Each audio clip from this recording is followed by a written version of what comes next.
అవిద్యానామంతస్తిమిరమిహిరద్వీపనగరీ జడానాం చైతన్యస్తబకమకరందశ్రుతిఝరీ దరిద్రాణాం చింతామణిగుణనికా జన్మజలధౌ నిమగ్నానాం దంష్ట్రామురరిపువరాహస్య భవతి శుక్లాంబరధరం విష్ణుం శశివర్ణం చతుర్భుజం ప్రసన్నవదనం ధ్యాయేత్ సర్వవిఘ్నోపశాంతయే వందే గురుపదద్వంద్వమవాంగ్మానసగోచరం రక్తశుక్లప్రభామిశ్రమతర్క్యం త్రైపురం మహః నారాయణం నమస్కృత్య నరం చైవ నరోత్తమం దేవీం సరస్వతీం వ్యాసం తతో జయముదీరయేత్. కూజంతం రామ రామేతి మధురం మధురాక్షరం ఆరుహ్య కవితాశాఖాం వందే వాల్మీకికోకిలం.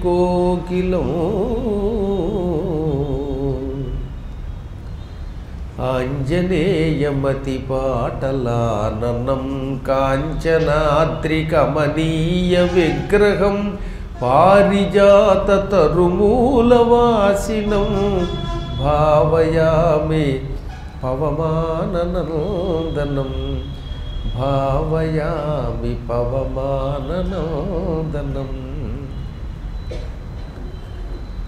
ఆపదామపహర్తారం దాతారం సర్వసంపదాం లోకాభిరామం శ్రీరామం భూయో భూయో నమామ్యహం. ధర్మస్వరూపుడైన రామచంద్ర ప్రభు పట్టాభిషిక్తుడై సీతా సమేతంగా రాజ్యపాలన చేస్తూ సుఖపడి సుఖమిడి అని శాస్త్రం. తాను సుఖిస్తూ ఇతరులకు సుఖం ఇవ్వాలట. నువ్వే ఎప్పుడు అశాంతితో ఉంటే ఇతరులకు శాంతి ఏమిస్తావు? డాక్టర్ గారు రోజు రోగంతో బాధపడుతూ ఉంటే ఇతరులకు ఇంకా పేషెంట్కి ఏం వైద్యం చేస్తాడండి? అందువల్ల రామచంద్రుడు తాను ప్రశాంతముగా సుఖంగా ఉంటూ ఇతరులకు సుఖమిచ్చేవాడు. ధర్మం 4 పాదాల వర్ధిల్లుతున్నది. సీతాదేవి లేని రోజుల్లో ప్రజలందరూ మబ్బులు పట్టిన చంద్రుడిలో ఉండేవారు. ఇప్పుడు సీతా సమేతంగా రాముడు వచ్చాక బ్రహ్మానంద భరితులైపోయారు వాళ్ళు.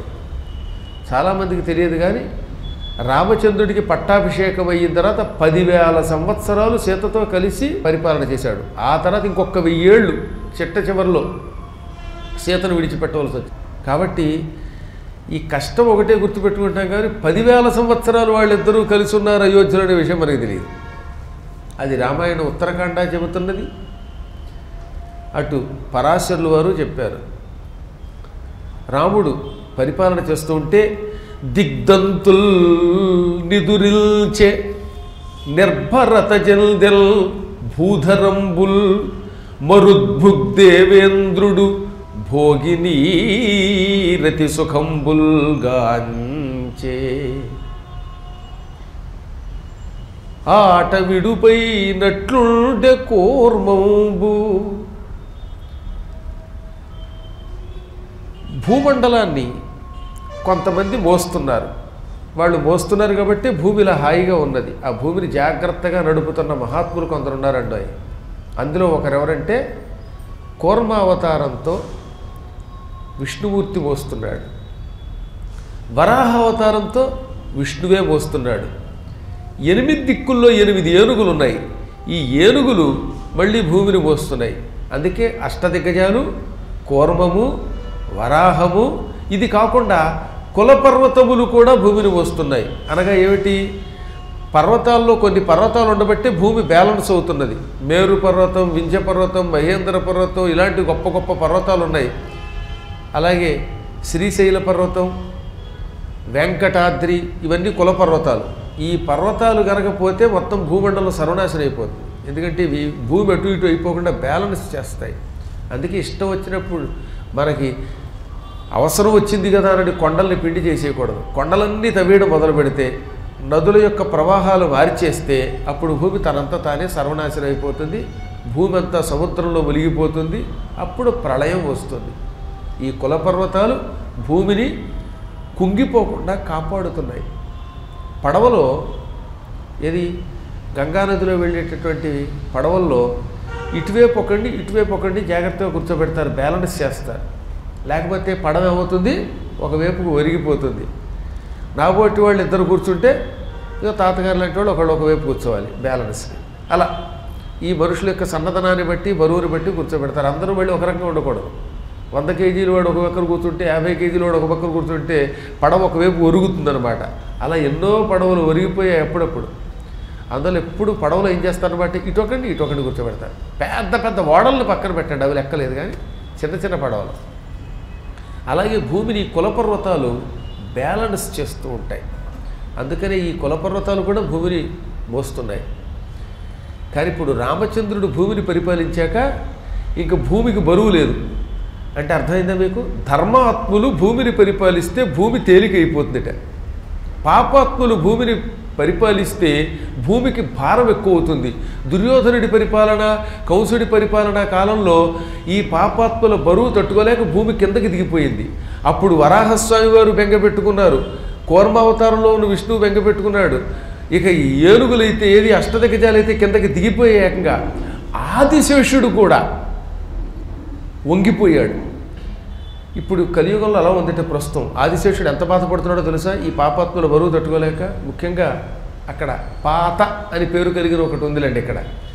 అక్కడ ఉన్నటువంటి జనాలను తట్టుకోలేక ఆదిశేషుడు, కూర్మావతారం, మత్స్యావతారం అన్ని అవతారాలు బాధపడుతున్నాయి. ఇప్పుడు రాముడు ధర్మబద్ధంగా పాలన చేయటం వల్ల అసలు భూమి మీద బరువే లేదు. భూమి హాయిగా ఉంది, దూది పింజలో ఉంది. ఎప్పుడైతే భూమికి బరువు లేదో అప్పుడు ఏమైంది, దిగ్దంతుల్ని దురించే దిగ్గజాలు హాయిగా నిద్రపోవడం మొదలెట్టాయి. ఒక్కనాడు కూడా వాటికి నిద్ర లేదటండి బాబు. డ్యూటీలో జాయిన్ అయ్యాక 24 అవర్స్ డ్యూటీయే వాటికి.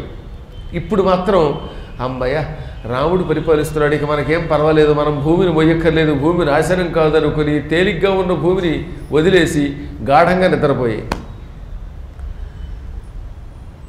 అంటే ధర్మబద్ధంగా పరిపాలన చేస్తే ఎంతమందికి సుఖం ఆలోచించండి.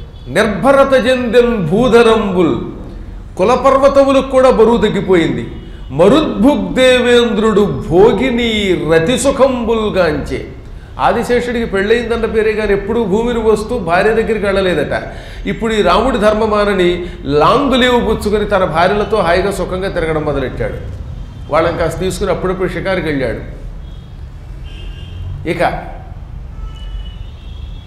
వరాహస్వామి వారు ఆయన ఆనందపడిపోయాడు. ఆయనకి కోరల మీద భూమిని మోయవలసిన అవసరం లేకపోయింది, రాముడే మోహిస్తున్నాడు గనక. తన ధర్మభారంతో, ధర్మశక్తితో భూమిని రాముడు మోస్తున్నాడు గనక యజ్ఞాంగ తిర్యగ్దాహంబు శమించే. వీపు మీద, కోరల మీద భూమిని మోయడం వల్ల ఆయనకి వేడెక్కువైపోయింది. మీరు ఎప్పుడైనా ఎక్కువ బరువు మోస్తే ఏమవుతుంది, భుజం వేడెక్కిపోతుంది. కావాలంటే చూడండి, పెద్ద పెద్ద గిన్నెలు భుజం మీద పెట్టుకుని కొంత దూరం నడిచాక ఈ గిన్నె పెట్టుకున్న భుజము వేడిగా అవుతుంది. కారణం ఈ బరువు తట్టుకోలేక ఒరిసిపోయి అది వేడెక్కుతుంది అనమాట, ఉష్ణం పెరుగుతుంది. ఆ బరువు తీసేసామంటే మళ్ళీ ఆ వేడి ఏమవుతుంది, తగ్గిపోతుంది.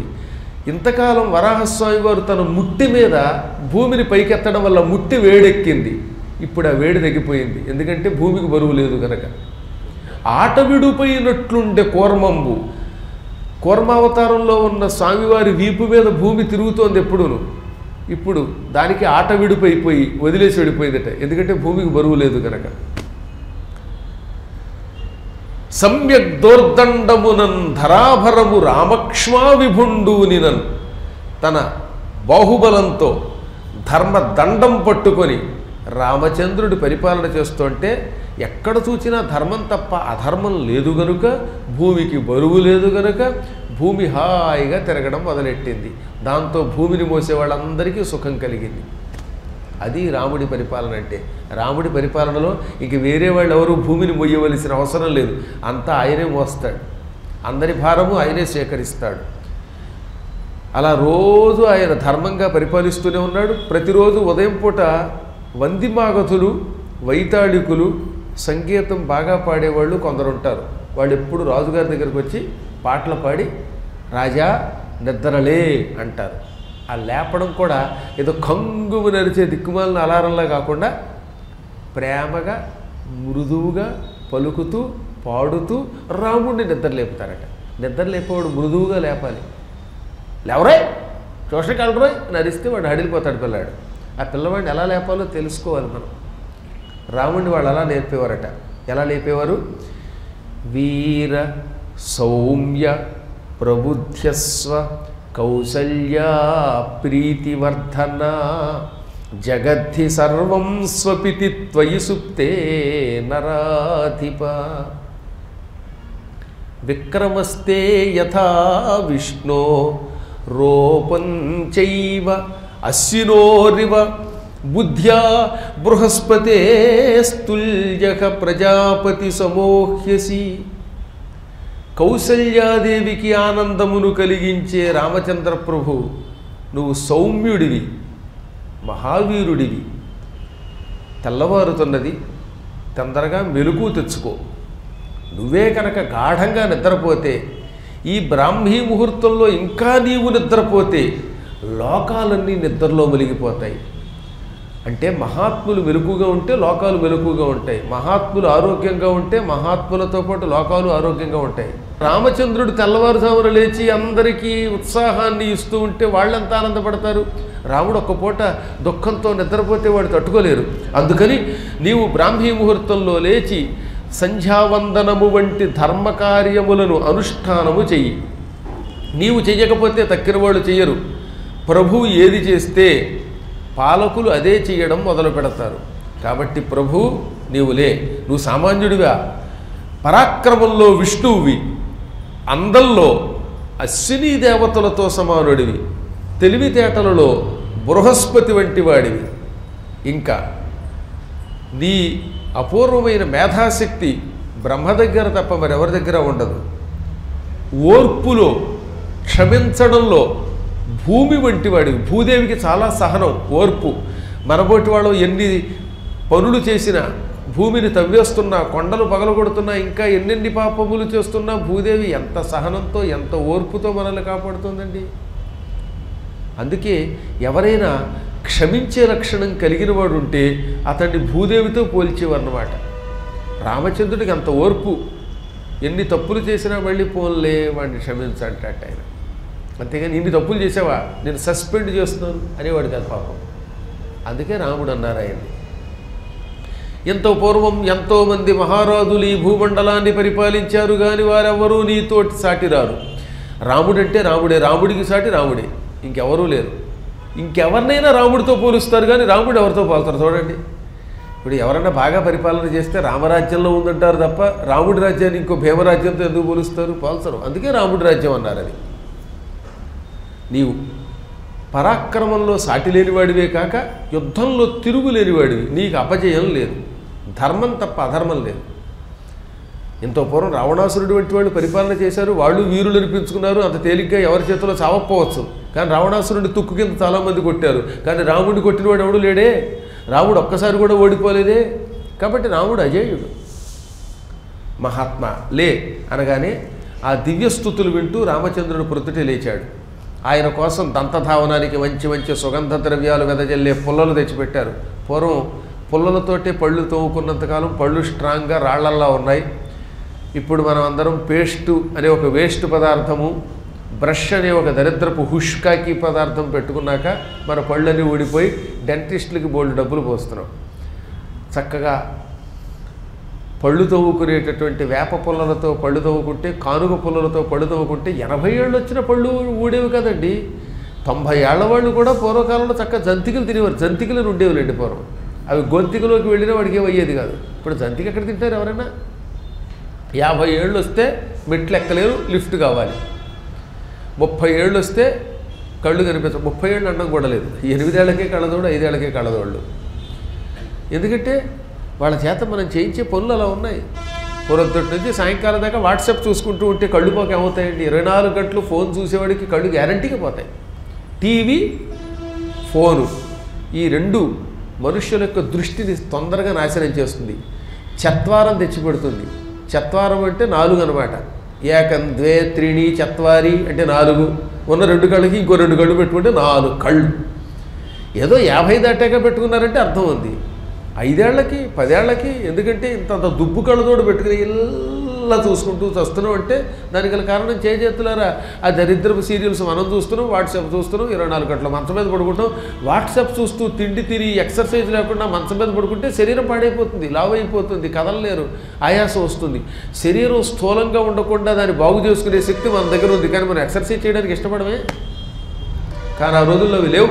కారణం హాయిగా పళ్ళు పుల్లలతో తోముకోవడం, మంచి సువాసన కలిపినటువంటి ఏవేవి అరగదీసిన చందనం, జాజి, జవ్వాజి ఇవి కలిపిన నీళ్లతో స్నానం చేసేవారట. పూర్వం ప్రతి వాళ్ళు గుండిగల్లో జవ్వాజి కలుపుకునేవారు, కొంచెం కస్తూరి కలుపుకునేవారు, అరగదీసిన గంధం కలిపేవారు. అప్పుడు ఆ నీళ్లతో స్నానం చేస్తే ఒంటి మీద దుర్వాసన ఎలా ఉంటుందండి? దరిద్రపు సబ్బులు కదా ఇవన్నీ కూడా కెమికల్స్. ఈ కెమికల్స్ వల్ల మీకు అంతా అనారోగ్యమే. చక్కని నీటితో స్నానం చేసేవారట. అది కూడా ఆయన ఎటువంటిది? కృతోదక శుచిర్భూత. కడవలతో నీళ్ళు అక్కడ పెడితే ఆ నీళ్లతో శుభ్రంగా శుచి అయి వచ్చేవాడు. పూర్వం ఒక నియమం ఉన్నది. 10 మంది దగ్గరికి రావాలంటే వాడి శరీరమునకు గంధం పూసుకోవాలి. అది కూడా తెల్లగంధం లేకపోతే రక్తచందనం ఇంకా ఎక్కువ ఇష్టపడేవారు. మీకు ఇదివరకు కూడా భారతంలో చెప్పాను. తెలుపులగు గంధములు.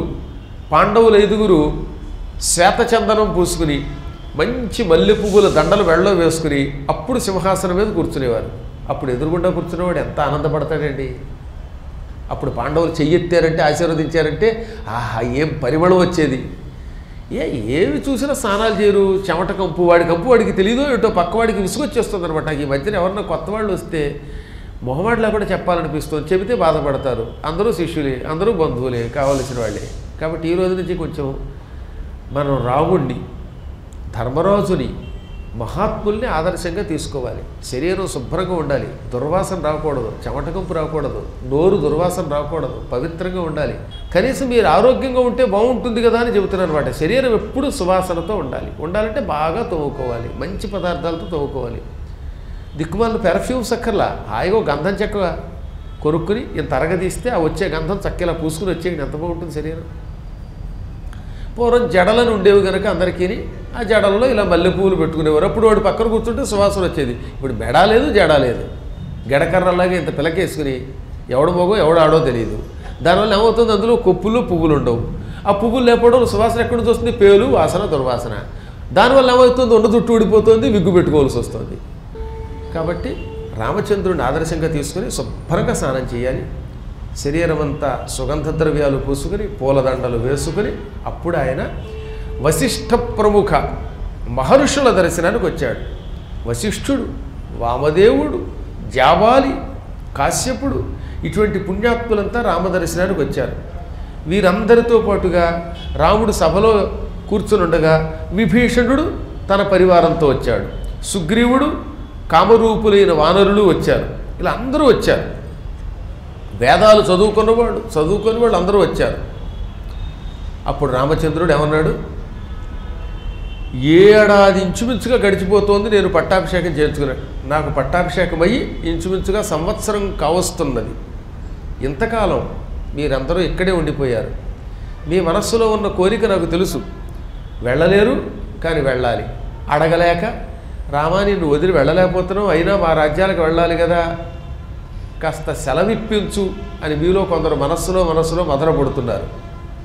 అటువంటి వాళ్ళని ఇక నేను సాగనంపాలి అని ముందుగా మిథిలాధిపతి అయిన జనక మహారాజుని దగ్గరికి పిలిచాడు. అందరిలోకి పెద్దవాడు మామగారు కదా, మామగారు తండ్రి కంటే ఎక్కువ అని శాస్త్రం. ఎందుకంటే తన వంశాన్ని నిలబెట్టడానికి పిల్లనిచ్చాడు గనక. రాముడిని చూసి అదే నేర్చుకోవాలి మనం. దశరథుడు లేడు, ఆ సమయంలో మామగారే తండ్రి. అందుకని మొట్టమొదట ఆయన నమస్కరించింది ఎవరికి సభ మొత్తంలో అంటే వైదేహం మిథిలాధిపం, మిథిలా నగరమును పరిపాలిస్తున్న విదేహ రాజుగారు జనక మహారాజు గారికి వినయముగా నమస్కరించాడు. రాముడు పరమాత్మ అయినప్పటికీ మామగారు దేవుడితో సమానం కనుక ఆయనకు నమస్కరించాడు. భవాన్హి గతిరవ్యగ్ర భవతా పాలితా వయం భవతస్తేజసోగ్రేణ రావణో నిహతో మయా. అసలు రాముళ్ళు అంటే వాళ్ళు ఎవరన్నా మళ్ళీ ఉంటారా అనిపిస్తుంది నాకు. మహాత్మా, నీ వల్ల నా అయోధ్య సింహాసనం నాకు దక్కింది, నీ తేజస్సు వల్ల రావణుడిని నేను చంపాను. ఇది క్లుప్తంగా రాముడు అన్నమాట. అసలు మాట వరుసకైనా మిథిలా నగర రాజుగారు రాముడికి యుద్ధంలో సాయం చేశాడా? కానీ నీ తేజస్సు వల్ల రావణుడు నా చేత చంపబడ్డాడు అంటాడేమిటినా? మనకేమైనా కొంతైనా ఆలోచన రావాలి కదా. మళ్ళీ వినండి. భవతః తేజస ఉగ్రేణ, ఉగ్రమైన నీ తేజస్సు వల్ల, నీ తేజస్సు చాలా గొప్పది, ఆ గొప్ప తేజస్సు వల్ల మయా నా చేత రావణుడు నిహత చంపబడ్డాడు. నీ తేజస్సు వల్ల రావణాసుడు చచ్చాడు. అంటే ఏమిటి అంటే నువ్వు ధర్మాత్ముడివి, మహాధర్మస్వరూపుడివి. ధర్మాత్ములలో తేజస్సు ఉంటుంది. ఆ తేజస్సు ఉంది కాబట్టే సీత నీకు కూతురయ్యింది. సీత అంటే కాంతిస్వరూపిణి. ఈ సీత నా భార్య కాకపోతే ఈ సీతని రావణాసుడు అపహరించేవాడా? సీతని రావణుడే అపహరించకపోతే నేను లంకకి వెళ్ళేవాడినా, వాడిని చంపేవాడినా. కాబట్టి సీత వల్ల రావణుడు తెచ్చాడు. ఆ సీత నీ కూతురు. నీకెందుకు కూతురు అయ్యింది? నీ దగ్గర తేజస్సు ఉంది కనుక. నీ ధర్మం వల్ల అంతటి లక్ష్మి నీకు కూతురుగా వచ్చి లోకకంటకుడైన పరమపాపాత్ముడైన రావణాసురుణ్ణి నేను చంపగలిగాను. మనం అనుకుంటాం కానీ మనకి తెలియకుండానే మన వెనకాతలు కొన్ని శక్తులు నడుపుతాయి. ఆ శక్తుల గురించి తెలుసుకోవాలి. అందుకే రాముడు అంత మాట అన్నాడు. ఇక్ష్వాకు వంశస్థులకు మిథిలానగర రాజులకు మధ్యలో గొప్ప సంబంధం ఏర్పడింది. పరమధర్మాత్ముడవైన నీ వల్ల కదా మేమంతా గృహస్థాశ్రమంలో ప్రవేశించాం. ఇక నీవు నీ రాజ్యానికి వెళ్ళు. నీ సంబంధం, నీ బాంధవ్యం, నీ ధర్మం, నీ స్నేహం, నీవిచ్చిన కానుకలు సాటిలేనివి. అయినా మామగారివి, తండ్రితో సమానుడివి గనక నీకు కొన్ని రత్నాలు ఇస్తున్నాను, ఈ రత్నాలు సేకరించి వెళ్ళన్నాడు. ఎప్పుడు మామగారి దగ్గర పుచ్చుకోవడమే కాకుండా కాసిన రత్నాలు కూడా పట్టుకెళ్ళన్నాడు. ఈ ప్రయాణంలో భరత శత్రుఘ్నులు నీకు సాయపడతారు అనగానే ఆయన ఏమన్నాడో తెలుసా? అయోధ్య వల్లభ, నీ దర్శనమే అందరికీ ఆహ్లాదం కలిగిస్తుంది. దానికి తోడు నీ వినయ స్వభావం ఇంకా గొప్పది. అసలు నేనేం చేశాను? అంతా నీదే శక్తి. లక్ష్మీనారాయణులు మీరు, సీతారాములంటే. కాబట్టి మీరు ఎవరి సంబంధం లేకుండానే లోకాలను సృష్టిస్తారు, పోషిస్తారు, పాపాత్ములని నాశనం చేస్తారు. అయినా నేను నీ మాట కాదనకూడదు. నువ్వు అన్నీ నాకు అంటగట్టావు అంటే అర్థం ఏంటి? ఈ శక్తి అంతా నాదన్నావు. ఆ శక్తి నీకే తిరిగి సమర్పిస్తున్నాను. ఇక నాకు రత్నాలు, ఆభరణాలు ఇస్తున్నానన్నావు. అవన్నీ సేకరిస్తున్నాను. ఇస్తే అల్లుడు కాదనకూడదట, అందుకని సేకరిస్తున్నాను. కానీ అవేం చేస్తున్నాను? మళ్ళీ నా కూతురికి కానుకగా ఇచ్చేస్తున్నాను. ఇస్తినమ్మ వాయనం, పుచ్చుకుంటున్నమ్మ వాయనం. అన్నీ పుచ్చుకున్నానన్నాడు. కానీ ఆయన ఏం చేసుకుంటాడు? ఆయనకున్నది ఈ కూతురే. అందుకని దుహిత్రే తాని వైరాజన్ సర్వాణ్యేవ దదామిచ. అవన్నీ నేను పుచ్చుకుంటాను. కాబట్టి అల్లుడు మామగారికి ఏదైనా ఇచ్చినా ఆయన ఏమి చేసుకుంటాడు? మళ్ళీ వాళ్ళ అమ్మాయికి ఇచ్చేస్తాడు. ఇది తెలివైన అల్లుడు చేసే పనిట. అందుకని అల్లుడు గారు ఇచ్చారు, మళ్ళీ కూతురిగా తిరిగి వెనక్కి వచ్చేసిందిట. ఎంత అందమైన ఘట్టాలండి ఇవన్నీ. వింటే ఆహ్లాదంగా ఉంటుందన్నమాట. మీరు అందరూ నేర్చుకోవాలి ఇవన్నీ కూడా. మామగారు అందులో సీత వంటి కూతురు తప్ప ఆయనకి వేరే కొడుకులు కూడా లేరు. కాబట్టి మామగారి ఆస్తి మళ్ళీ తిరిగి కొడుకు లాంటి అల్లుడికే.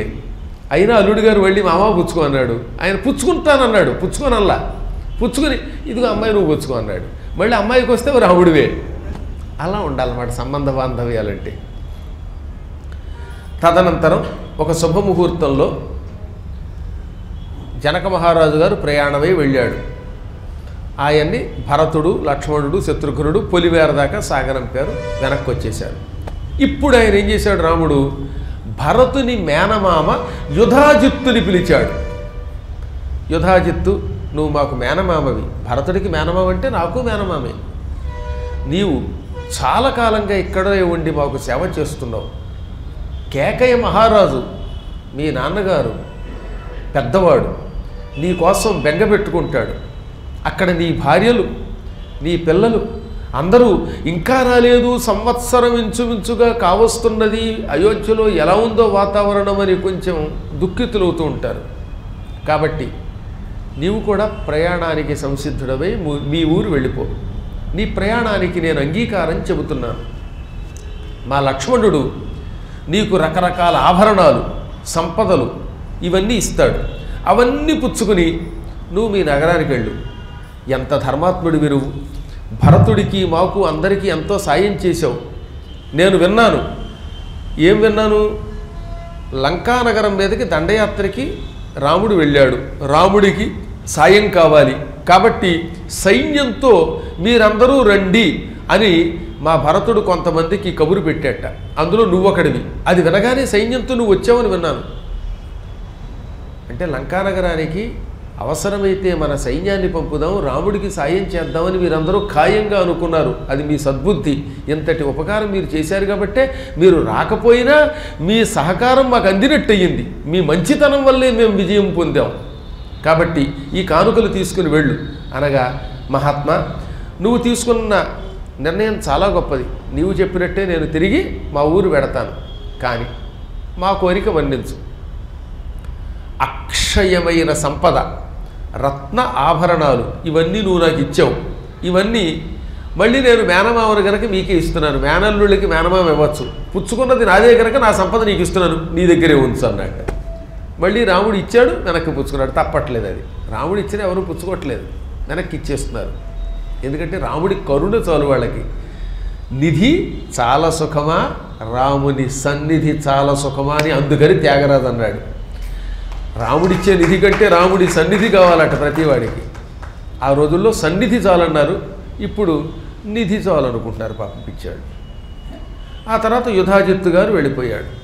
ఇప్పుడు కాశీరాజ్యానికి ప్రభు ఒక ఆయన ఉన్నాడు. ఆయన పేరు ప్రతర్దనుడు. ప్రతర్దనం కాశీపతిం పరిష్వజ్యేదమబ్రవీత్. కాశీనగరాన్ని పరిపాలిస్తున్న ప్రతర్దనుడనే ప్రభువుని దగ్గరికి పిలిచి కౌగిలించుకున్నాడు గాఢంగా. చెప్పకుండా ఇక్కడ కొత్త విషయం చెప్పారు మనకి. ఏమిటది? రాముడు కాశీరాజు ప్రతర్దనుడిని కౌగిలించుకుని, మిత్రమా మనిద్దరం కలిసి ఒకప్పుడు గురుకులంలో చదువుకున్నాం, మనిద్దరం మిత్రులం అన్నాడు. అంటే రాముడు కొంతకాలం చదువుకున్నాడుగా గురుకులంలో. వశిష్ఠుడి గురుకులంలో చదువుకున్నాక విశ్వామిత్రుడు కొన్ని విద్యలు ఇచ్చాడు, అది వేరే విషయం. కానీ ముందు చదువుకోవడం అంతా వశిష్ఠుడి దగ్గర చదువుకున్నాడు. ఆ కాలంలో ఈ కాశీరాజు గారు కూడా రాముడితో కలిసి చదువుకుని రాముడికి క్లాస్మేట్ అయ్యాడు. ఆయనంత అదృష్టవంతుడు, రాముడికి మిత్రుడు అనమాట.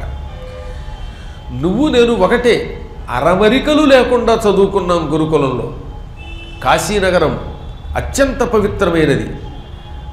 నువ్వు ఇంకా ఆలస్యం చేయకుండా పవిత్రమైన నీ వారణాసీపురానికి వెళ్ళిపో. తద్భవాన్ అద్య కాశేయ పురీం వారాణసీం వ్రజ. వారాణసి నగరానికి తిరిగి వెళ్ళు. ఎందుకు అడమంటానంటే వారణాసిలో ఉన్న పౌరులు నీలాంటి మహానుభావుడి పరిపాలనకి దూరమై బెంగ పెట్టుకుంటున్నారు. మా రాజు ప్రతర్దనుడు చాలా గొప్పవాడు, ఇంద్రియ నిగ్రహం కలిగిన వాడు, మహాత్ముడు. అటువంటి వాడు లేకపోతే కాశీనగరంలో మళ్ళీ ధర్మం ఉండదు.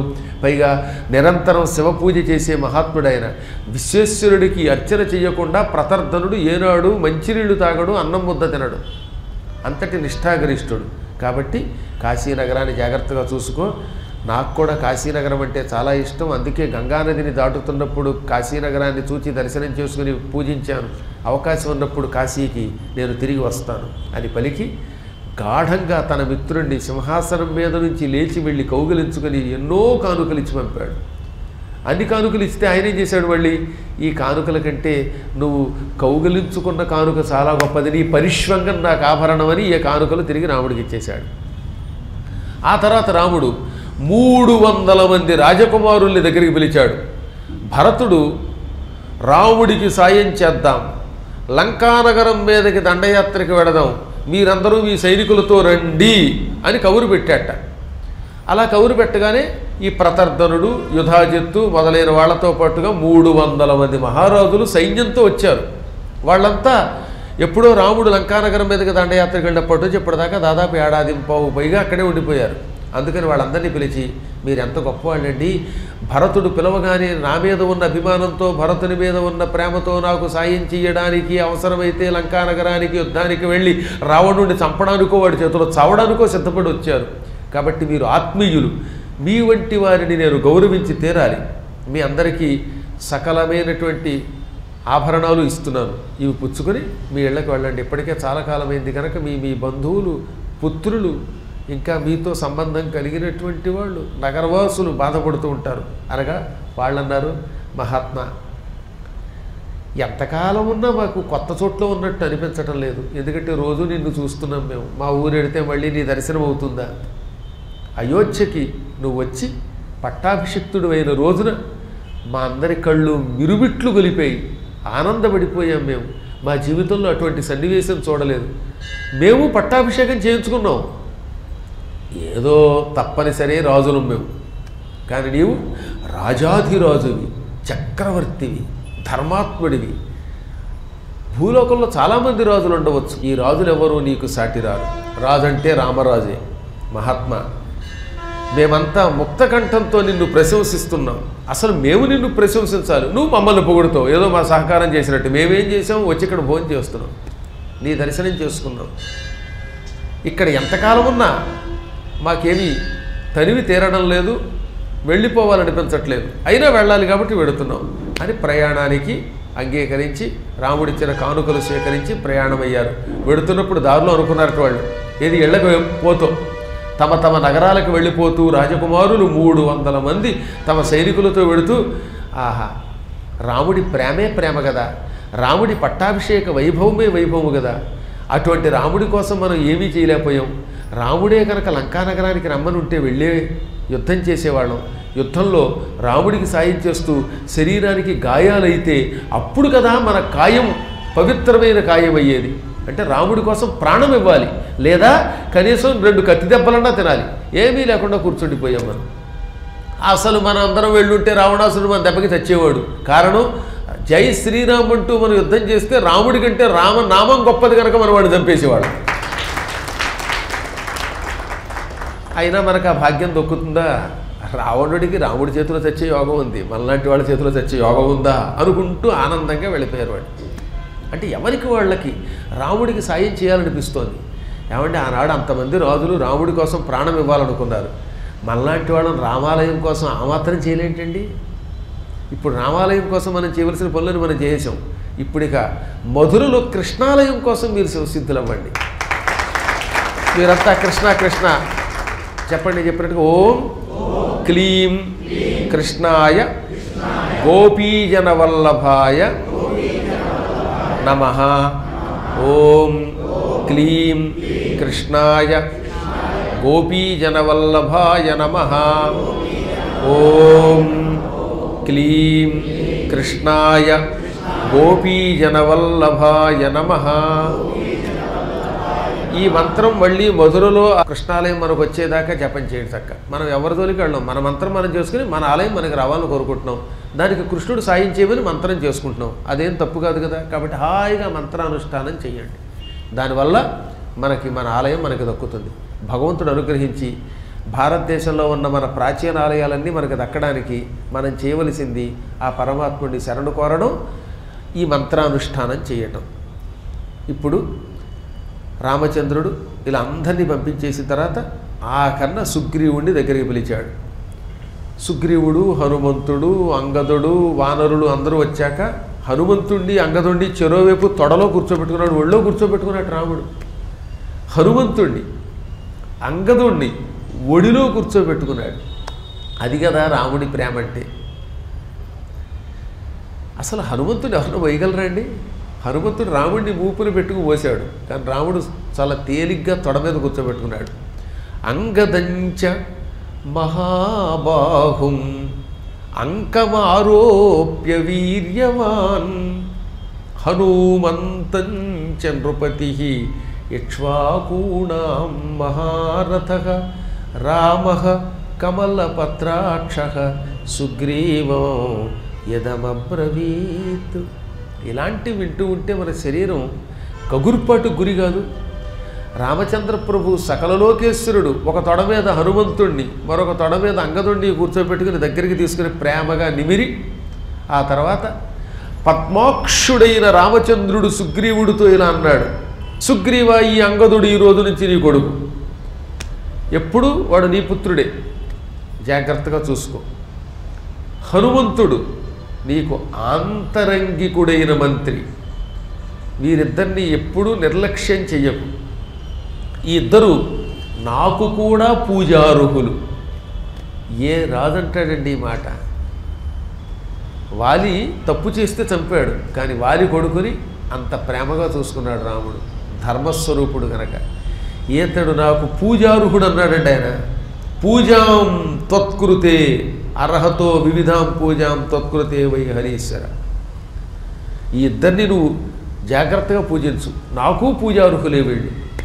ఇలా పలికి వాళ్ళకి రకరకాల ఆభరణాలు మెడలో వేసి ఆ తర్వాత సుగ్రీవుడి దగ్గరికి పిలిచి అతన్ని కౌగిలించుకుని అతనికి ఆభరణం ఇచ్చాడు.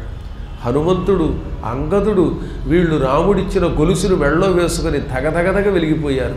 ఆ తరువాత ఆయన నీలుడు, నలుడు, కేసరి, కుముదుడు, గంధమాదనుడు, సుషేణుడు, పనసుడు, వీరుడు, మైందుడు, ద్వివిధుడు, జాంబవంతుడు, గవాక్షుడు, వినతుడు, ధూమ్రుడు, సలీముఖుడు, ప్రజంగుడు, సన్నాదుడు, దరీముఖుడు, దదిముఖుడు, ఇంద్రజానుడు వీళ్ళందరినీ పిలిచాడు వానర వీరుల్ని.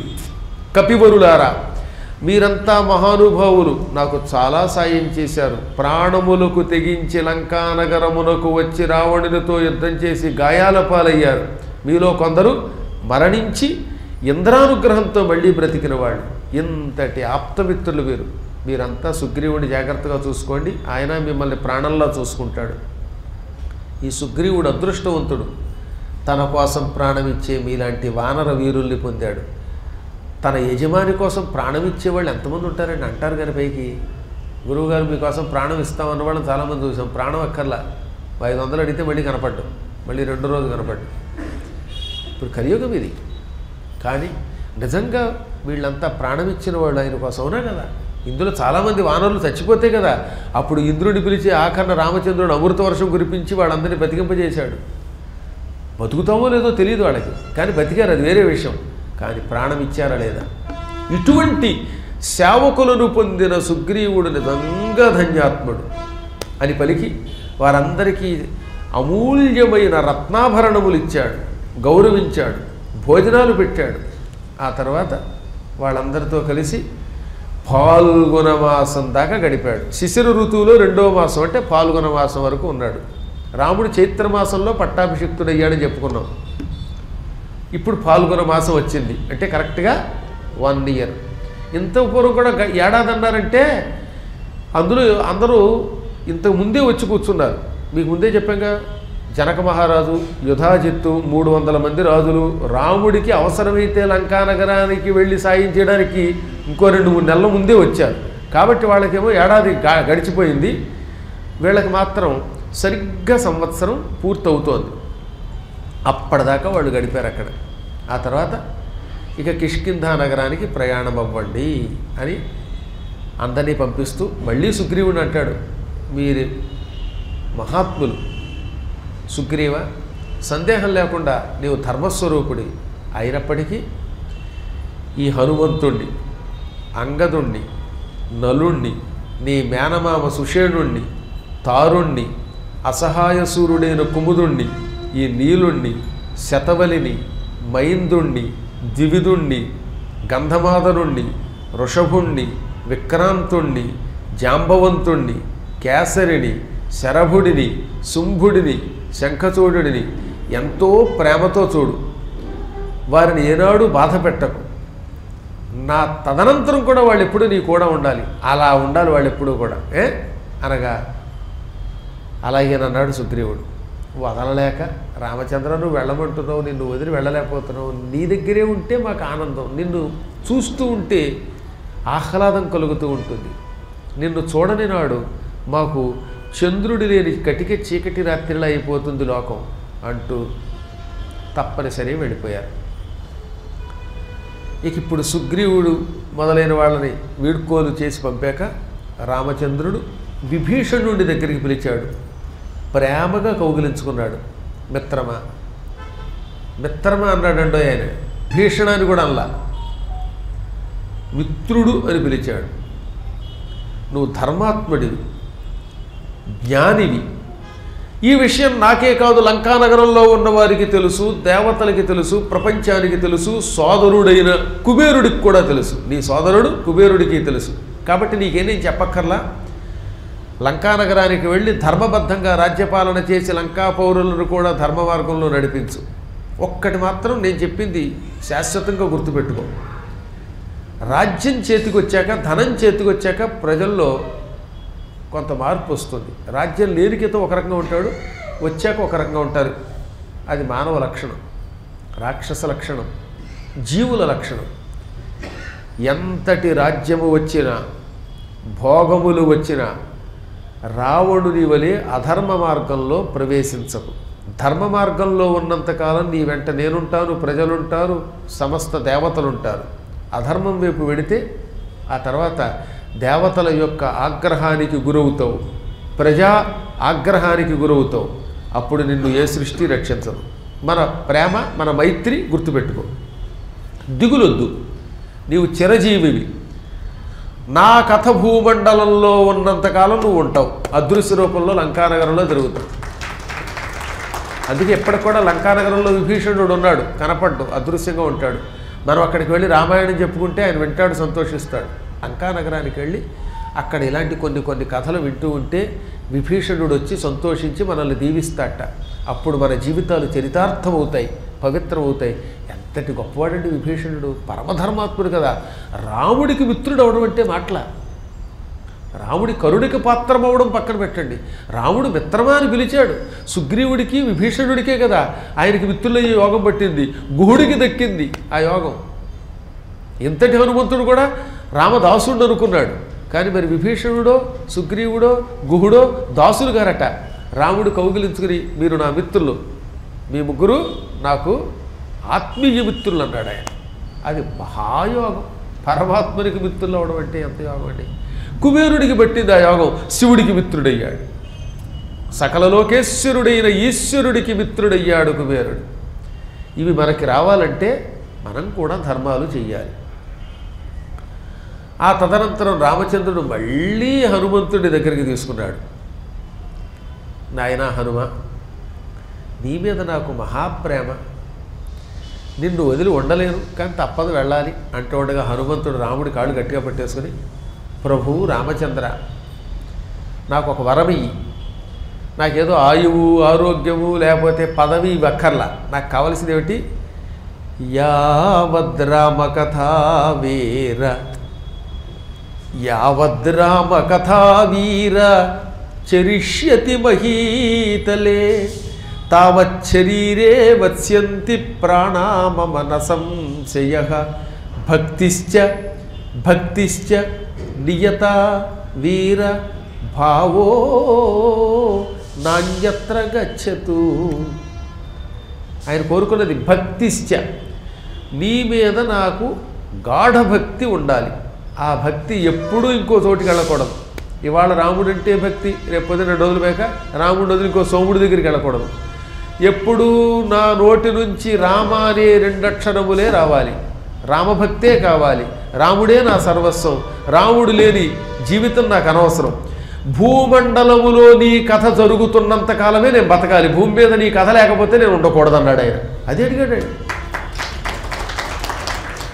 యావత్ రామకథ వీర చరిష్యతి మహీతలే, ఎంతకాలం భూమి మీద రామకథ ప్రజలలో ప్రచారములో ఉంటుందో, ప్రజలు ఎంతకాలం రాముడి కథ చెప్పుకుంటారో, తావత్ అంతకాలం శరీరే నా శరీరమునందు ప్రాణాహ ప్రాణములు వత్స్యంతి ఉంటాయి, నా సంశయ సందేహం లేదు. అంటే అర్థం ఏమిటి?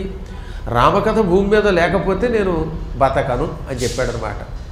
నేను బ్రతకాలంటే నాకు అరటిపళ్ళు అక్కర్లా, లడ్డూలు అక్కర్లేదు, రామనామమే నాకు ఆహారం. భూమి మీద రామకథ నిరంతరం జరగాలి. జరిగితే నా ప్రాణాలు నిలబడతాయి, జరగకపోతే నా ప్రాణాలు ఉండవు. అంటే రాముడు ఏమిటి కోరాడు ఇప్పుడు? నిజం చెప్పండి, రాముడు ఆయన ఏం కోరాడు? ఎప్పుడు నీ రామాయణ కథ భూలోకంలో నిరంతరం పురాణ రూపంలో ప్రచారంలో ఉండాలి. నాగోల్లోనో ఉప్పల్లోనో ఇంకో డెప్పల్లోనో ఎక్కడైనా ఎక్కడో చోట రామకథ జరుగుతూనే ఉండాలి. అందుకే యావత్ ప్రపంచంలో రామకథ జరగని క్షణం లేదండి ఇప్పటివరకు. చూడండి మీరు, ఏదో ఒక మూల జరుగుతూనే ఉంటుంది. ఒకసారి అయోధ్యలో, ఒకసారి కాశీలో, ఒకసారి ఇక్కడ, ఇంకోసారి ఇంకో చోట, అన్ని చోట్ల జరుగుతూ ఉంటాయి. కాబట్టి మనం ఏదో హిందూగాళ్ళు బంధుగాళ్ళు కాదు, మనం నిజంగా హిందువులమే, సందేహం లేకుండా. రామకథ జరిగినంతకాలం మనం హిందువులం. రాముడి ఆలయం ఉంటేనే మనం బతుకుతాం. రాముడి ఆలయం ఉంటేనే హనుమంతుడు ఉంటాడు. హనుమంతుడే లేకపోతే కలియుగం నాశనం అయిపోతుంది. కాబట్టి ఇప్పుడు మనం ఏం చేయాలి? రోజు రామస్మరణ చేయాలి. కదులుతున్నా మెదులుతున్నా జై శ్రీరామ్ అనవలసిందే. రామకథ ఏదో రకంగా ఎంతో కొంత చెప్పుకోవలసిందే. ఆ పడంగా ఇంటికెళ్ళి మీకు తోచినట్టుగా మీరు ఇంట్లో కథ చెప్పేయండి రాముడి కథ. రాముడు గట్ల పలికిండు అన్నారంటే చాలు, ఆ ఒక్క ముక్కతోటే మనం ఆనందం పొందేసినట్టే. పూర్తిగా పద్మాకర్ గారు చెప్పినట్టుగా 2 గంటలు చెప్పక్కర్లా, 2 ముక్కలు చెప్పినా చాలు. లేదా రామ రామ అని ఉచ్చరించండి చాలు. ఇక నిత్యం నీ వృత్తాంతం నా చెవుల్లో పడాలి. నేను ఎక్కడున్నా అప్సరసలు మొదలైన వాళ్ళు నీ కీర్తి పలుకుతూ ఉంటే ఆ కీర్తి వినాలి. అనగా రామచంద్రుడు వెంటనే సింహాసనం మీద మంచి మళ్ళీ లేచి వెళ్ళిపోతున్న హనుమంతుడిని దగ్గరకు తీసుకుని కౌగలించుకొని, నీవు చిరజీవివి, అందులో సందేహము లేదు, భవిష్యత్తులో బ్రహ్మమవుతావు, నీవు కోరుకున్నట్టే వరమిస్తున్నాను.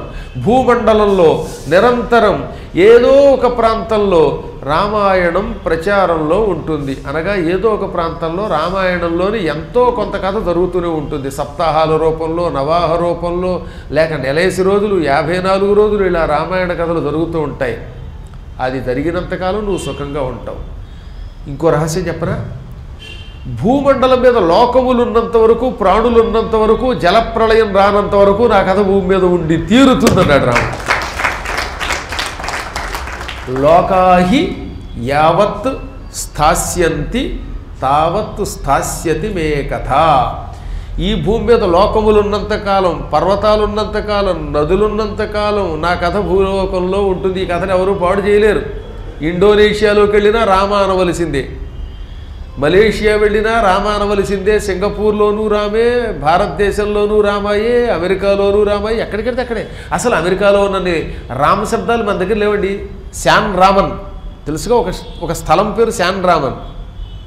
ఇలా నిరంతరం రామశబ్దం అక్కడ చాలా వాడతారు. ఇలా అన్ని దేశాలలో, అన్ని ప్రాంతాల్లో ఏదో ఒక మూల రామ రామ అంటూనే ఉంటారు. రాముడి గురించి తలుచుకునే వాళ్ళు ఎవరు ఉంటారు? అన్ని మతాల వాళ్ళు కూడా ఈ మధ్యకాలంలో రాముడి నామస్మరణ చేస్తున్నారు. మీరు చూడండి, అందరూ దుర్మార్గులు ఉంటారుగా. ఏదో కొంతమందిని పక్కన పెడితే పాపాత్మల్ని, ఎక్కువ మందిలో మంచితనం మళ్ళీ వస్తుంది. రామ అంటూనే ఉన్నారు. ఈ రాముడి కోసం ఎంతమంది ఎన్ని రకాలుగా చేస్తున్నారండి.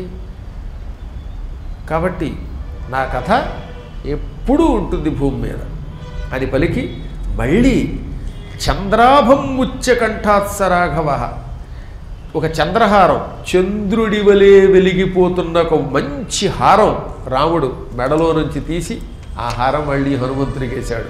హనుమంతుడికి ఎంత ఇచ్చినా ఆయనకి తరివి తీరడం లేదు. హనుమంతుడు ఆ హారం వేసుకుని అద్దాక వెలిగిపోయాడు. ఎప్పటికి కూడా హనుమంతుని మెడలో ఆ హారం ఉంటుంది.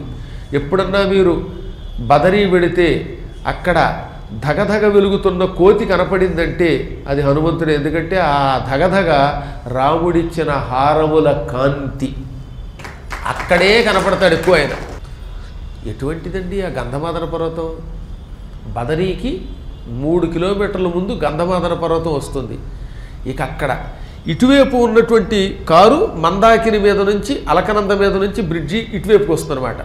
అలా గంధమాదన పర్వతం దగ్గరే బ్రిడ్జి ఓ పక్కకి ఎడుతుంది. అలకనందా నది మీద వేసిన బ్రిడ్జి మీద ఎక్కి అప్పుడు గంధమాదన పర్వతం పక్క నుంచి మనం బదరీ వెడతాం. ఇక అక్కడ ఆ గంధమాదన పర్వత ప్రాంగణానికి అడుగు పెట్టగానే ఎక్కడ లేని సువాసన వస్తుందండి. నేను చాలాసార్లు అనుభవించాను ఆ వాసన, అద్భుతమైన సువాసన. ఆ వాసనకి శరీరం గగుర్పాటు గురవుతుందన్నమాట. ఆ అద్భుతమైన వాసన పీల్చుకున్న తర్వాత 2-3 రోజులు తన్మయత్వంలో గడిపోయేవాడు. ఆ పైన చాలా ఎత్తు, ఆ కొండలు ఎవరు ఎక్కలేరు, భీముళ్ళు లాంటి వాళ్ళు ఎక్కారు. హెలికాప్టర్ ఆ పైన వెళ్ళదట. అక్కడ అరటి తోట ఉంది. ఆ అరటి తోటలో రంభావనంలో హనుమంతుడు నిరంతరం కొలువై ఉంటాడు. అందుకే పూర్వం ఆయనని భజే రమ్య రంభావని నిత్యవాసం భజే చంద్రికా కొంద మందారహాసం అని స్తోత్రం చేశారు. నిరంతరము అరటి తోట మధ్యలో కొలువయ్యుండి ప్రజలను అనుగ్రహించే స్వామి ఆయన. ఎదుగో వెడుతున్నాం నెక్స్ట్ ఇయర్ ఆ బదరీ ప్రాంతానికి. అటువంటిప్పుడు దైవం అనుగ్రహిస్తే ఆ స్వామి దర్శనం అవుతుంది కూడా మనకి. ఎందుకు అవుతుంది? ఏదో రూపంలో దర్శనం ఇస్తాడు ఆయన. నాకు చాలా నమ్మకం. భక్తితో ఆ ప్రాంతములకు ఎప్పుడు వెళ్ళినా ఏదో ఒక రూపంలో ఆయన అనుగ్రహిస్తూనే ఉన్నాడు. ఎన్నిసార్లు ఆయన మనం చూస్తున్నా మళ్ళీ ఆయన ఉన్నాడా లేదా అని పిచ్చాళ్ళు అనుకుంటారు, కానీ నాకైతే అణువణువునా కనపడతాడు ఆయన. నిరంతరం చూస్తూనే ఉంటాను. ఎప్పుడు రామాయణం చెప్పినా, ఎప్పుడు రామకథ చెప్పినా నాలో మీలో ఆయన దర్శనమిస్తూనే ఉంటాడు. ఇలా అందరూ కనపడతారు మనకి. ఎందుకు కనపడండి? చూచే కళ్ళు ఉండాలి. హనుమంతుడు మహాత్ముడు. అందుకే రామచంద్ర ప్రభు యొక్క దివ్యానుగ్రహం పొందగలిగాడు. ఆ హారం మెడలో వేసుకున్నాడు. దుఃఖంతో వదలలేక రాముడిని వదిలి వెళ్ళిపోయారు. అంటే సీతాదేవిని విడిచిపెట్టే సమయానికి హనుమంతుడు లేడు అయోధ్యలో. హనుమంతుడు ఉంటే సీతను విడిచిపెట్టలేడు ఆయన. కానీ సీతను విడిచిపెట్టి తీరాలి, అది ఎవరు ఆపలేరు. అది ఆపడం అసంభవం. దానికి గల కారణం ఏమిటో మనమే చెప్పుకుంటాం ముందు ముందు. అందుకని ఏది ఎలా జరగాలో జరగాలి. రామావతారం పరిసమాప్తి అవ్వాలి, తప్పదు. ఈ విధంగా అందరినీ పంపించాడు ఆయన.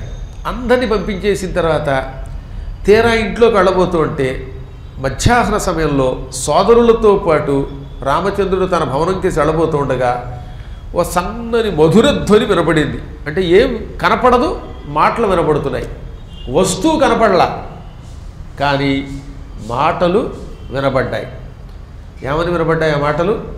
మహాత్మా, నేను అదృశ్య రూపంలో ఉన్న పుష్పక విమానాన్ని ఇప్పుడు ఎవరికీ కనబడను. నీవు అయోధ్యకి రాగానే పట్టాభిషేక సమయానికి అక్కడికి దిగ్గానే తిరిగి నన్ను కుబేరుడి దగ్గరికి వెళ్ళమని పంపేశావు. దాంతో నేను కుబేరుడి దగ్గరికి వెళ్ళిపోయాను. ఆ పుష్పకాన్ని నేను కనపడను, కానీ మాట్లాడగలను. నేను ఈ పుష్పక విమానానికి ఒక అధిష్టాన దేవతని. అద్భుతమైనది ఈ దివ్య విమానం. నా పేరే పుష్పకం చెప్పేసింది. విద్ధి మాం పుష్పకం ప్రభో తవ శాసనమాజ్ఞాయ గతోస్మి భవనం ప్రతి ఉపస్థాతు నరశ్రేష్ఠ సచమాం ప్రత్యభాషత. నీవు నన్ను కుబేరుడి దగ్గరికి తిరిగి వెళ్ళిపోమన్నావు. ఎందుకంటే నేను కుబేరుడి విమానాన్ని గనక. నీవు చెప్పినట్టే నేను కుబేరుడి దగ్గరికి వెళ్ళాను. అప్పుడు ఆయన ఏమన్నాడు? నాయనా పుష్పకమా, పరమాత్ముడే రాముడు, మహాత్ముడు ఆయన. ఈ ప్రపంచంలో పరమ అధార్మికుడైన, నీచుడైన, క్షుద్రుడైన రావణుడిని వధించి లోకంలో దుష్ట శిక్షణ చేసి శిష్టరక్షణ చేసి ధర్మ సంస్థాపన చేసిన ప్రభు ఆయన. ఆయన లేకపోతే నువ్వు నా దగ్గరికి రావు. నీచుడి చేతిలో పడ్డావు. కాబట్టి వాడు మనల్ని అందరినీ కాపాడి మన వస్తువులు మనకి తిరిగి దక్కేలా చేసిన రామచంద్రుడికి మనం సేవ చేయాలి. నిజం చెప్పాలంటే రావణుడు చావకపోతే నీకు బంధ విముక్తి ఉండదు కనుక ఇప్పుడు నువ్వు ఎవరికి యజమానివి? నీకు యజమాని ఎవరు అంటే రాముడే. నిజమునకు యజమాని నీకు రాముడే, నాకు రాముడే. కాబట్టి రామచంద్రుడు భూలోకంలో అవతారంతో ఉన్నంతకాలం, అవతార సమాప్తి చేయనంత వరకు నీవు ఈ రోజు నుంచి నా ఆజ్ఞగా రాముడి దగ్గరికి వెళ్ళి ఆయన చెప్పిన పనులు చెయ్యి. ఆయన ఎక్కడికి తీసుకెళ్ళమంటే అక్కడికి వెళ్ళు. ఆయన సేవ చేయటమే నాకు పరమ వాంఛ, ఇష్టం అన్నాడు. నేను మా యజమాని ఆజ్ఞని కాదనకూడదు. అందుకే పరుగు నీ దగ్గరకు వచ్చాను. కుబేరుడి శాసనం శిరోధార్యం కనుక ఇక్కడికి వచ్చాను. నీవు పిలవనంత వరకు నేను అదృశ్యంగా ఉంటాను. నువ్వు కనపడమంటే కనపడతాను. నీ పక్కనే ఉన్నాను. కాబట్టి నీ ఆజ్ఞని శిరసావహిస్తూ నీకు సేవ చేస్తాను. ఏమని ఆజ్ఞాపిస్తావనగా రాముడు చిరునవ్వు నవ్వి ఒక్కసారి కనబడన్నాడు. వెంటనే అప్పుడు విమానం కనపడింది. దాన్ని ప్రేమగా నిమిరి, ఓ విమానశ్రేష్టమా, పుష్పకమా, కుబేరుడు పంపగా వచ్చావు గనక నిన్ను స్వీకరించడం దోషం కాదు. ప్రస్తుతం నేను నిన్ను పూజిస్తాను. ఎందుకంటే నువ్వు నాకు చాలా సేవ చేశావు. వాహనం మనకి సేవ చేస్తుంది కనుక వాహనం కూడా దేవుట్ట. అందుకనే వాహనాన్ని పూజించాలి, ఇది శాస్త్ర నియమం. కొత్తగా కారు కొంటే కారు ఎందుకు పూజిస్తున్నాం మనం? ఆ కారు మనకి సేవ చేయబోతోంది, అదొక దైవస్వరూపం, అందుకే పూజించాలి. ఇది రాముడి దగ్గర మనం నేర్చుకోవాలి. అందుకే రామచంద్రుడు పుష్పకాన్ని దగ్గరికి పిలిచి పుష్పాలతో, ధూపదీపాలతో, నైవేద్యంతో అన్నిటితో పూజించాట. చూడండి ఇందులో రాశాడు, లాజైశ్చైవ అంటే పేలాలతో పూజించాడు, తథా పుష్పై పువ్వులతో పూజించాడు, ధూపైశ్చైవ ధూపంతో పూజించాడు, సుగంధ ద్రవ్యాలతో పూజించాడు. పూజయత్వా మహాబాహు రాఘవ పుష్పకం తదా, రామచంద్రుడంతటి వాడు పుష్పక విమానాన్ని పూజించి నీకు తోచిన చోటుకి వెళ్ళిపోయి అదృశ్యంగా ఉండు. ఇక్కడుంటే నేను నిన్ను భరించలేను, నాకు నీతో ఎప్పుడు అవసరమైతే అప్పుడు రా, ఎందుకంటే మాకు పార్కింగ్ సమస్య ఉంది. అందుకని పార్కింగ్ సమస్య లేకుండా నీకు తోచిన చోటికి పో, పిలవగానే తక్షణం వచ్చి ఆకాశంలో నిలబడు, నేను నిన్ను ఉపయోగించుకుంటాను, వెళ్ళిరా అనగానే అంతకంటే అదృష్టమా, నా పార్కింగ్ వ్యవహారం నేనే చూసుకుంటాను అని పుష్పకం అదృశ్యమైపోయింది. పుష్పకానికి ఆకాశంలో ఉండే అవకాశం ఉంది, దాని మీద నుంచి మామూలు విమానాలు వెళ్ళినా దాన్ని ఢీ కొట్టవు, ఎందుకంటే అది అదృశ్య రూపంలో దేనికి తగలకుండా ఉంటుంది, గాలిలో కలిసిపోతుంది అది. ఈ విధంగా పుష్పకం వెళ్ళిపోగానే భరతుడు వచ్చి ముందుగా, అక్కడ లక్ష్మణుడు, భరతుడు, శత్రుఘ్నుడు ముగ్గురు ఉన్నారు, ఈ సంభాషణ విన్నారు, పుష్పకాన్ని చూచారు. వెంటనే భరతుడు వచ్చి అన్నగారి పాదాలకు నమస్కరించి చేతులు జోడించి, మహాత్మా ఎన్నెన్ని విచిత్రాలు చూస్తున్నాను నేను, విమానాలు కూడా మాట్లాడుతున్నాయి, విమానాలు నీకు సేవ చేస్తున్నాయి, పక్షులు సేవ చేస్తున్నాయి, చెట్లు మాట్లాడుతున్నాయి నీతో. ఆహా, ఇటువంటి నీలాంటి మహానుభావుడి దగ్గర ఉంటే అజీర్ణ వ్యాధి ఉంటుందా, మృత్యు ఉంటుందా, రోగం ఉంటుందా? అమానుష సత్వం కలిగిన వాడి, నాకు అర్థమైంది నువ్వు సామాన్యుడివి కాదని. ఏదో మేము అప్పుడప్పుడు మా అన్నయ్య అనుకుంటాం, పక్కన ఉన్నప్పుడు విలువ తెలియదు కదండి, దూరంగా ఉన్నప్పుడు విలువ తెలుస్తుంది, కానీ పక్కన ఉన్నప్పుడు ఎంతసేపు ఏమనిపిస్తుంది? మన ఇంట్లో వాళ్ళైతే ఒక్కొక్కడు మా గురువు గారు, లేదా మా నాన్నగారు, లేదా మా మామగారు, లేదా మా మిత్రుడు, మా బంధువు అనిపిస్తుంది. దూరంగా ఉన్నప్పుడు రేపు లేనప్పుడు అయ్యయ్యో ఆ రోజుల్లో ఎంతటి మహాత్ముడిని దూరం చేసుకున్నామని బాధపడతారు. మేము అదే బాధపడతాం. ఇప్పుడు మా నాన్నగారు లేరు కదా, ఆయన ఎంతో తపస్యాలని తెలుసు, అయినా కాలాన్ని దాటలేం కనుక ఆయన వెళ్ళిపోతే ఆయన ఆపలేము. కానీ పాతవి గుర్తుకొస్తాయన్నమాట. ఆ రోజు ఇలా మాట్లాడారు, ఆయన అన్నట్టు అవుతోంది, ఆయన చెప్పింది చెప్పినట్టు అవుతోంది. అటువంటి ఋషీశ్వరుణ్ణి ప్రత్యక్షంగా చూడలేకపోతున్నామే అని బాధ కలుగుతుందన్నమాట. ఎంత బాధ కలిగినా ఇప్పుడేం చేయలేము మనం, కాలం వెనక్కి రాదు. అందుకే ఉన్న రోజుల్లో సద్వినియోగం చేసుకోవాలి అని భరతుడు గౌరవించి రాముడికి నమస్కరించి, నీవు రాజ్య పరిపాలనకి రాగానే ఆరోగ ప్రసవానార్యో వపుష్మంతో హి మానవా, మానవులలో రోగములంటూ లేవు, అందరూ ఆరోగ్యంగా ఉన్నారు, అందరిలోనూ హర్షశ్చ సంతోషం కనపడుతున్నది. కాలే వర్షతి పర్జన్య, మేఘములు సకాలములో వర్షములు కురిపిస్తున్నాయి.